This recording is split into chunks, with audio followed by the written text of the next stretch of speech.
I don't actually mind Jesse Marsh's tight jeans. We actually got into that a lot when he was at Leeds, if you remember. It was a thing that Jesse Marsh's had the tightest pants in the English Premier League managerial ranks. I like a skinny jean. You're a big fan. Yeah, we know you do. Ripping the ass out of them. Tiger tight, gripping it. And look, speaking of Bielsa, I mean, you really don't want to see him in a European cut T-shirt or suit, do you? No, you don't. That's a valid point, actually. Let's find out. Let's find out from a guy that patrolled the sidelines a lot. Is a good friend of the show. Talks in Canada here. Former Canadian national team head coach Stephen Hart. Hardy, how you doing, mate? Welcome back to the show. Thank you very much. Thanks for having me, guys. Good to see you all. So, first question: your thoughts on Jesse Marsh's attire on the sidelines? Having also, patrolled the sidelines of Canada, your pants weren't quite as tight. I don't think, if memory serves me correct. But my jacket was huge. Was it a big jacket? Yeah, I think so. It was. I could have fit in it. Yeah, it was massive. I don't think it was yours, Hardy. I think you just picked it up at a table. Yeah, because I don't own a suit. The only suit I own is a tracksuit. I like the tracksuit managers. We've been over that a lot on this show. I'm a big fan of the tracky managers for sure. All right, Stephen, listen, it was a really great summer for the men's team. Tough to criticize really anything about it.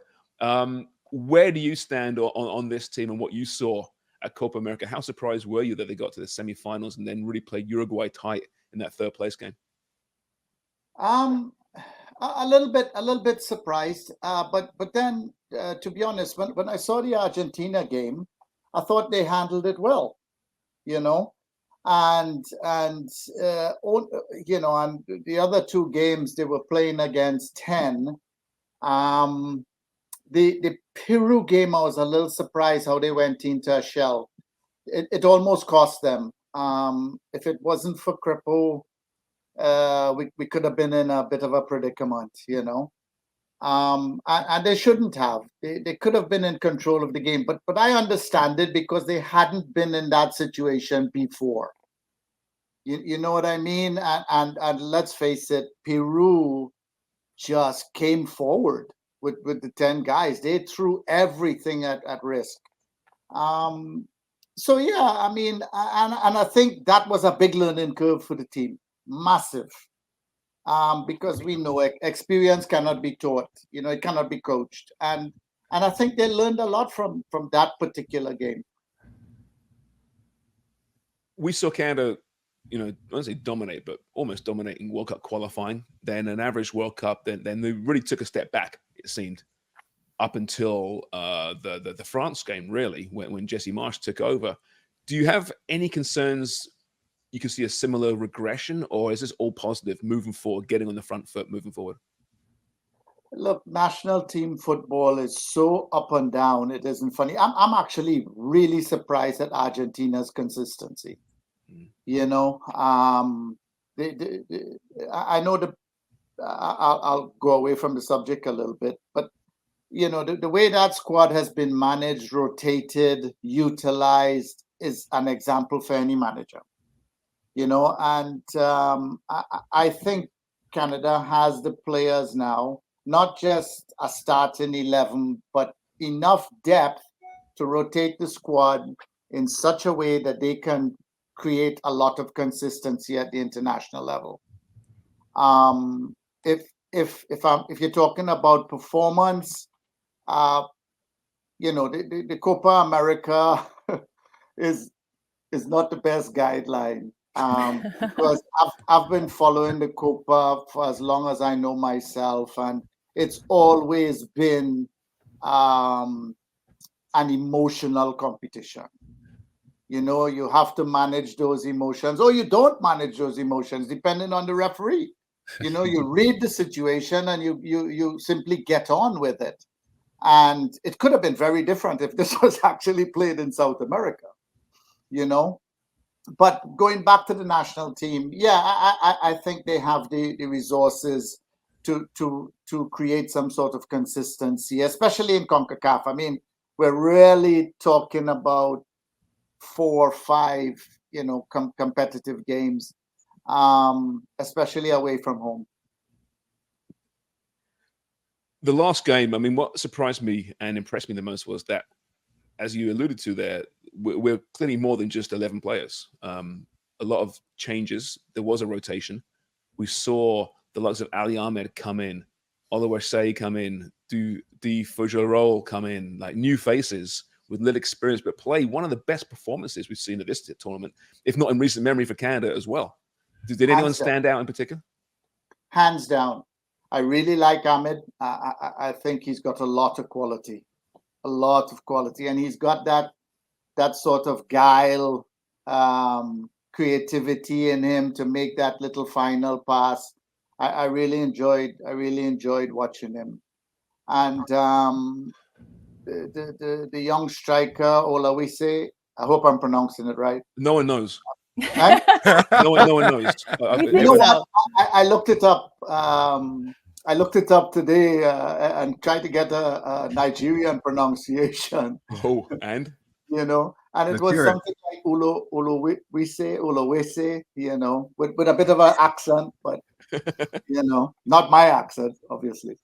But yeah, I think he, you know, he's a type of striker that will cause a lot of problems because he runs behind, he can bully the defenders. So yeah, as I said, the depth is there for sure. But there were a lot of good performances. I mean, the game against Uruguay, you know, and you know, you're watching the game, and one thing about you know, playing in the Copa is there's never a flow to the games. Never. You know, very rarely. And the small pitches didn't contribute. You know, apparently all indications were the pitches were horrible. And the small pitches really did not contribute to that. But I think it helped the teams that were well organized in the press. Right. Mm-hmm. And one of the things, if I may say this, you know, but one of the things I think Canada will have to learn is to play for the moments. You know, football is now, it's about moments. Very rarely we see free-flowing games and, you know, stuff like that. It's about waiting for those moments a bit more, you know, learning how to take yourself out the game, rest a little bit, and then bring your quality back into the game when the opportunity arises. That's a big learning. I was going to say, Stephen, that I think when you talk about Argentina, the way they do that and manage the game and pace themselves through the game is really quite remarkable at any time. And with the heat the way it was and the humidity, I thought they did a fantastic job at that. And it's something that hopefully we can learn from. Stephen, do you think that part of managing those moments and capitalizing and being more opportunistic, like Canada, I think why they took strides at this tournament is because they played like they belonged. Like maybe they had that underdog mentality a little bit, but like I think they really felt like the stage was theirs to just go and stake their claim. But what was missing was that clinical edge. And you were talking about Oluwase. I have trouble with it too. Tanny, I'm going to call him Tanny. He had a couple of opportunities where they were grade A chances. So and he's not the only culprit. I think they were guilty of it all tournament, and that's just the missing ingredient. Do you think that's something that they'll grow into as they play these bigger games against big competitors? Well, you know, as well as everybody else on the panel here, that you know, scoring goals at that level is you know, you're not going to get a lot of chances. And you have to be very clinical. I mean, we watched an agent Suarez come on, create for himself one chance he created for himself, and you know, great save. You know, great save to stop him. But then the next chance was created for him, and he made no mistake. You know, he really had two chances in the game. You know, and we saw that with a lot of players. We saw it with Martinez, with Argentina, who ended up being the top goal scorer of the tournament with only playing one game, not, you know, one start in one game, you know. So that in itself is, you know, I'm a little disappointed in some of our so-called name players, and their final finishing in the crucial areas.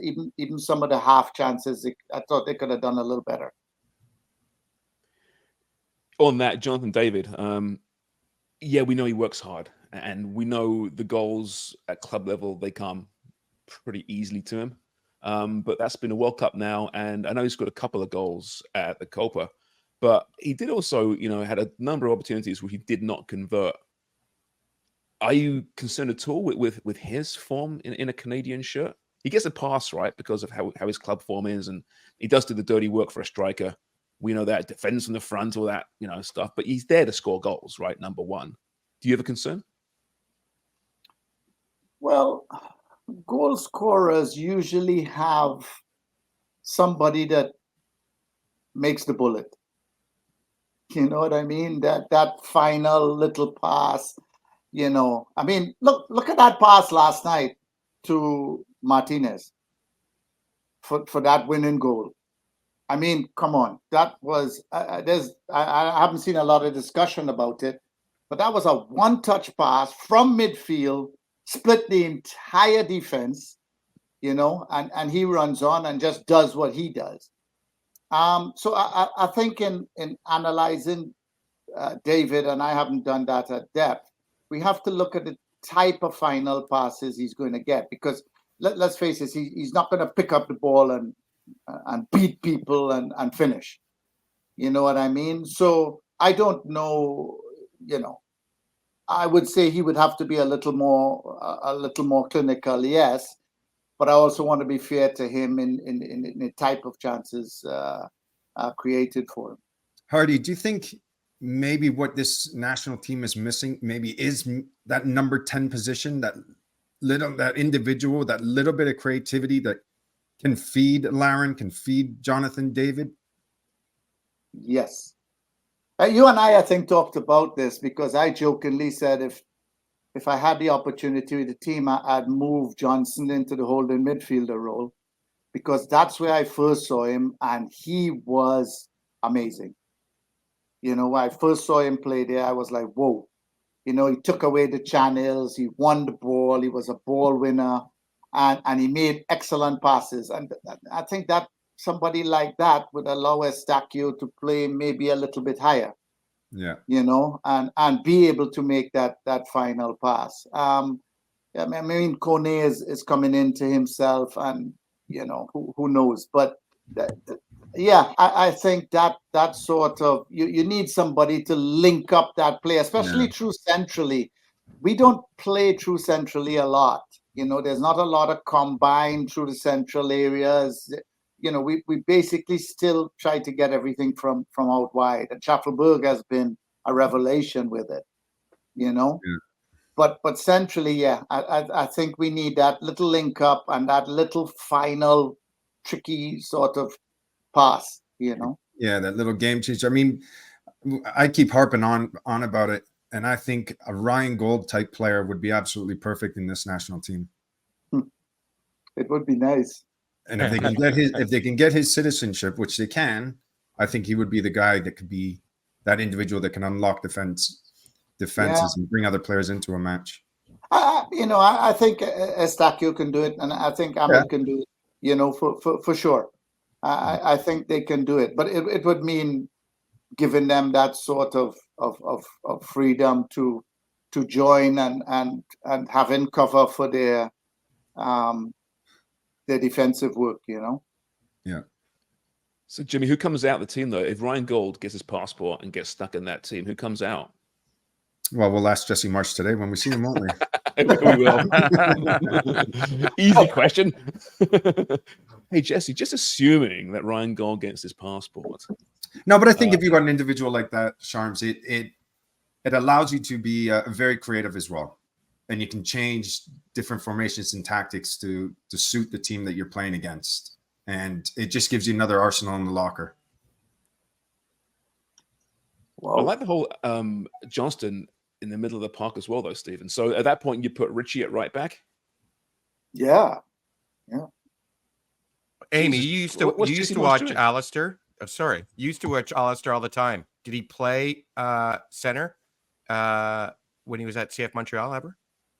In the center No, like that? he never got slid up to a deeper lying midfield role. No, but you know, I mean, he's simple on the ball. He's combative. He wins his tackles. He has that mentality that would do well in there. And I know when he was growing up, he does have some experience in there. So that's interesting to me. But Stephen, what did you think of the combination? I mean, 6 changes to that starting 11, and they played brilliantly. But what did you think of that trio in the middle of the park with Chouanier and Kone and Oso? Yeah, I thought Chouanier was very composed when he played. Was a nice midfield. You know, it had a bit of a flow to it. They kept the ball speed, you know, fairly well, playing the ball through the lines. I liked it. I like their. I like that combination. Stephen, what do you think about the importance of having time together and the lack of really internationally? When you're a manager, I don't know if you had more than a week, maybe 2 with the national team. It is very rare that they have the amount of time that they've had this summer. And how important do you think that is for their development to be able to spend literally, a month and a half with the squad? Yeah, I mean, that's a luxury. You know, usually you have 4 days to prepare the team. One of those days is a rest day because players played the weekend before. So these tournaments give you, you know, a bit of time. I think the most amount of time I had was 10 days or maybe 14 days before a Gold Cup. But yeah, it's very, very important. And I think, you know, knowing Jesse's background, especially since he went to Europe, he probably is not going to, you know, think too much about the number 10 role or the playmaker role, because he's going to tell you that Preston is the new number 10, you know. So it'll be interesting to see what he does, really. When you saw those penalties and you saw Fonzie step up, the captain, were you thinking, you got to try Panenka here? You have to. This is the way. What would you have said to him as a coach? I wouldn't say anything. I mean, he's put his hand up. He wants to take a penalty. The only reason we're talking about this is because he missed. If he scored, we'd have been saying, "Oh, brilliant!" You know? So true. So Hardy, what would you say under your breath then? Eh? What would you say under your breath? You wouldn't say anything to him, but on the sideline when he did it, you must have said something. Yeah, you know, you look at it and you say, you know. But listen, you know, we've all seen it go wrong. I mean, Zidane did it. Luckily, he hit the underside of the bar and it scored, and Messi missed one. It's a penalty, you know. I think if you have it in you, the best penalties are to go high. It's to go up, you know. Yeah. But we saw some brilliant penalties placed into the side netting. It was just unfortunate for him, and that's going to prey on his mind because now it's his second big one he's missed. You know, so you know, maybe he spent a little more time at the penalties. Well, that's what I was thinking. If he was somebody that was prolific from the penalty spot, okay, I'll give you that. When guys like Di Canio or even Messi try it, it's one thing, but he's about 50% at the moment, which is a little low. Maybe you put John David at that 4 or 5 spot, right? Where it's super important, the high pressure kicks, because David never misses. But that's kind of why you put him 1. Yeah. I know, but there's an argument. I like him at 1. Do you? Because you get off on the right foot. Get off the mark. Mm-hmm. Well, the way some of those players took their penalties, I mean, I'll consider them being number 5. Yeah. Mm-hmm. Yeah. Mm-hmm. What are your thoughts on Alphonso getting the armband and his tournament as a whole? Well, it wasn't as active as we've seen in the past. Didn't try as much, which I think is a good thing. But overall, how would you rate his performance? As for him having the armband, I don't know his personality, and I don't know his leadership qualities. You know, so I really can't comment about that. I could understand why he's the captain, obviously. But I thought in the tournament he was more disciplined defensively, and maybe he had to be. Maybe he had to be. That was his responsibility with his discussion with the coach. But his adventure forward, so to speak, was way less than in the past. And I think to some extent it helped the line defend even better. And it gave the two central midfielders a little more stability in staying centrally and playing in that area and not having to shift across and cover. So, it's 6 of one or half a dozen of the other. Is his job now primarily to give us some offense, or is it to stabilize the defense? I mean, if you look at Argentina, their two fullbacks seldom pass more than 5 yards. I don't think between them they got 4 crosses into the box. They're primarily there to defend. Let everybody else do the offensive work. So maybe that's the thinking. I really don't know. Still good times, optimistic times, I think, for Canadian football. And we'll have you back on soon, I'm sure. Upcoming is States and Mexico, right? September-ish. So before too long, we can start rubbing some more salt into the US wounds.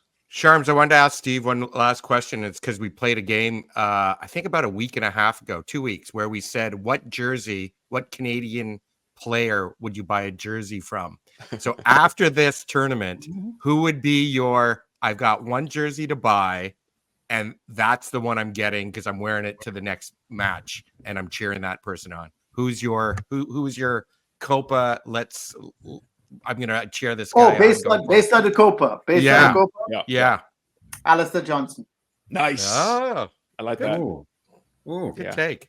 Because it's amazing how times change, right? Yeah, because I had Liam Miller to start the tournament, right? And then that would, you asked me today, it'd be a different player, right? Yeah. So mine's Ali Ahmed now, or Schaffelberg.